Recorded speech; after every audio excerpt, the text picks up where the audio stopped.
Hello heroes, my name is Kinnery and I'm here today with a video on my tips and preparation for the release of Dragalia Lost. I'm really excited for this game and want to create content and videos for it come release time. This will be my first time making videos, so bear with me, as this is kind of a practice video to help me get started and help prepare for future content once the game officially releases. Some content I'd like to do would include a reroll guide if rerolls are viable, my thoughts on the power levels of different characters, and helpful guides for various sections of the game like the castle, battles, upgrades, materials, and events. Anyways, enough with the introduction and on to the content. So firstly, one of the main things I'm preparing for is rerolling. Obviously, we'll start with our MC and probably some other protagonists. However, with gacha games, there are a variety of characters to get from summoning. However, there are a few restricting factors. With gacha games, I tend to reroll aggressively, and hopefully we'll be able to hear, but if the tutorial takes too long before we can do a random summon, it will lower my standard for what I would want to reroll for. Furthermore, summoning doesn't always get a hero, which is what I'll be rerolling for. It might be the case that the first random summon guarantees a hero, but we won't know until release. If rerolls are a thing, I'll try to release a guide on how to reroll quickly and what to look out for, other than the 5-star heroes, obviously. Next thing I want to touch on is to focus on the multiple aspects of the game. There's more to it than just summoning heroes and battling with them, although that is the main point. There appears to be lots of depth to the game, like the castle system and the multiple ways to upgrade your overall power level from the mana circle for heroes and weapons and worm prints, which is why I'm really excited for the game. Speaking of upgrades, make sure to keep all of them in mind. Like I said, there's a lot of different ways to upgrade your power level, so make sure you keep up with it. Furthermore, try not to waste materials on low-star weapons, worm prints, and characters. I would keep it to 3-star and above, preferably 4 and 5-star stuff. With the materials in mind, I would recommend to really keep track of what you want to upgrade next and focus on farming those stages where you can get those mats, especially if you're stuck in the story. If you're stuck, instead of wasting stamina retrying constantly, switch to a stage to farm materials and make sure that you can get over that hump.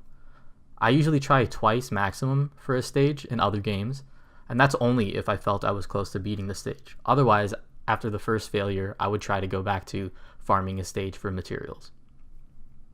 In my opinion, you should also try to ration your stamina and multiplayer points evenly between farming for materials, events, and progression. Like I said when talking about farming for materials, you should try to focus on wasting as little stamina as possible. If you ration your stamina and multiplayer points evenly between farming and doing things like events and story progression, it'll lower the chances that you actually ever fail in the main things like the events or the stories. Now we come to battling. From the gameplay we've seen, I predict that dodging skill shots and your team's elemental composition will be very important.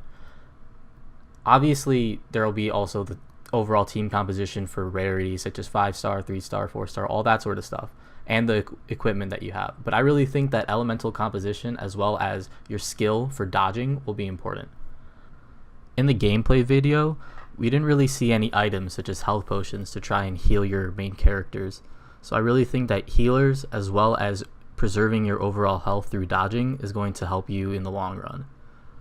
Furthermore, elemental composition is obvious, but I think it'll be even more important if there are weapons or worm prints that boost a certain element's power for the character or even the whole team. There are many games that do this. For example, with Tales of Aeron, it's gotten to the point where a team made of just one element is superior than any other team, specifically because of the boost that weapons provide. Now, I plan to pay some amount of money in game to both help with content and show support to the devs. But if you're free to play, fear not. I believe that the game will be extremely free to play friendly for one main thing: how the developers are handling dupes, or duplicates. From the Nintendo Direct, we saw that dupes give you Eld Water. This Eld Water can be used universally to help improve the star rating of characters. We don't know if this can increase 5 stars to 6 stars, but at the very least it means that you're not forced to get an exact duplicate of a character to be able to improve them, like most other gacha games. This is a godsend for players, especially those low on resources like free to play, as this guarantees any summon will be worthwhile instead of the frustration of getting that same 3-star for the 4th time. This leads us to summoning, the main way to improve your team quality. I'll be doing a few summons at first to develop my team and show content, but I would recommend to save as much as possible. This is because of the apparent daily deal.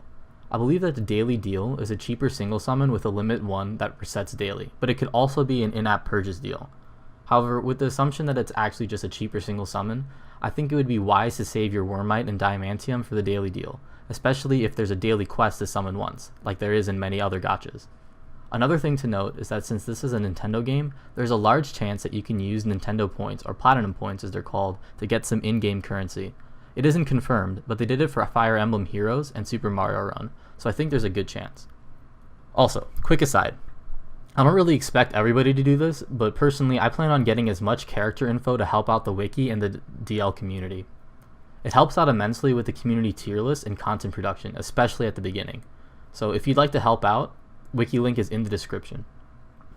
Now, this last part is obvious, but do your dailies and keep track of events.